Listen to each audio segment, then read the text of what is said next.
Alright, assalamualaikum everyone. So welcome back to the SHIB update. Oh no, what happened? What went on? Oh no, we couldn't even push to the upside. My goodness, this is so disappointing. Okay, your bull pennant right there, but we never, unfortunately, never really broke to the upside because Bitcoin did not break to the upside. Stupid Bitcoin, man. When Bitcoin does that, it ruins everything, man. It ruins all the hard work that we're trying to put in there. But you see, so what? Damn on hands, man, right? I always say this when the market is down, damn on hands. When the market is up, enjoy. Either way, it's crypto, man. Just relax, okay? Don't act like things like this is happening for the first time.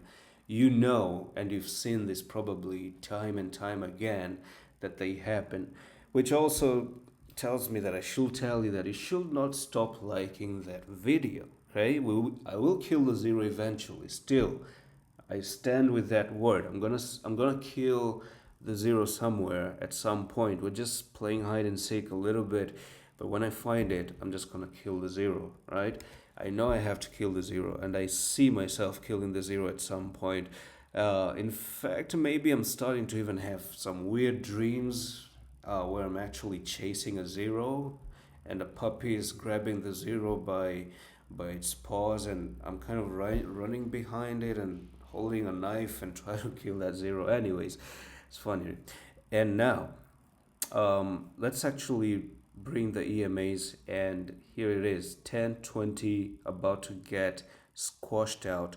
So we could actually see that SHIB may fall to 1934. Now you see my entries, because for the long term, are already down at 940s and 800 levels.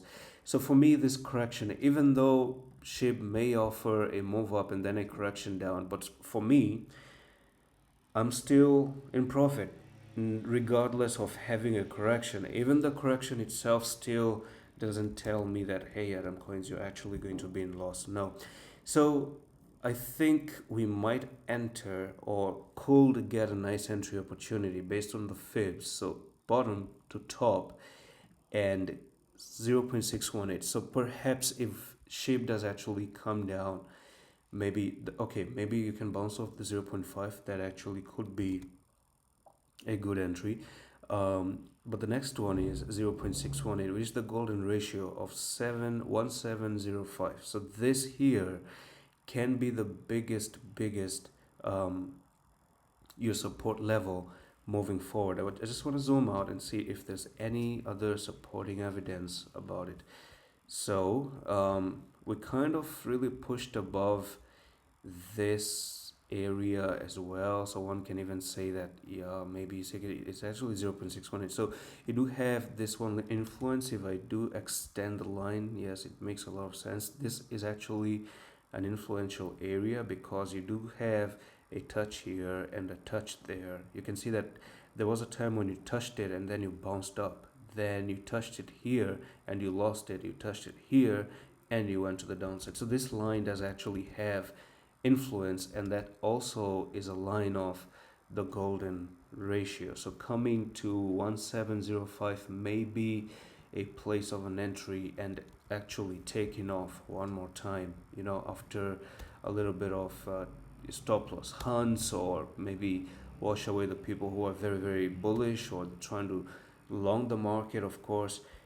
But the higher objective is that I'm still very bullish on crypto, very, especially this year. I'm really, really, really bullish. Now, coming into the weekly time frame, notice how that you have a bull cross, a golden cross on the weekly time frame, right?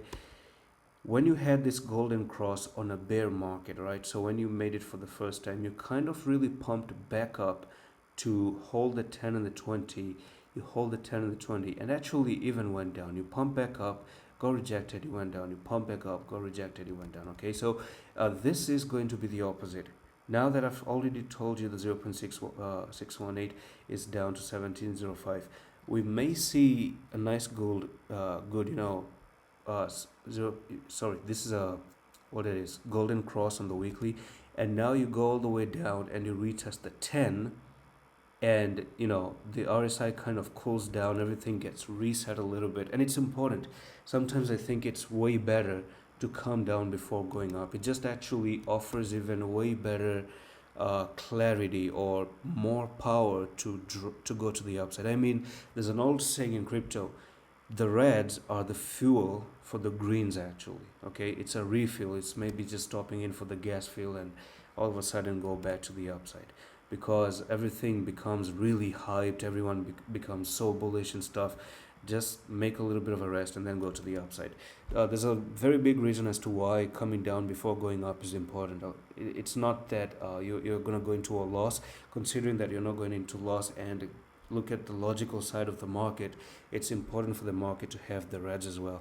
So maybe just have this red here touch the 10, okay, and you are still in an uptrend. Maybe just move up, come down, and you move up, making this low here and a higher low, and then you all of a sudden start to build a high, an uptrend, because this bull run may continue until 2025 probably.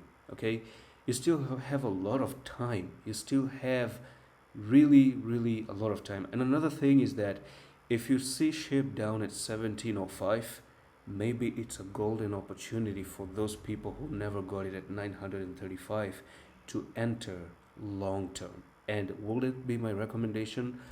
No financial advices, but yes, that could be a good recommendation. Maybe just try with some portion of your money to get into SHIB for long term, because 1705 can damn well be an amazing buying point one more time.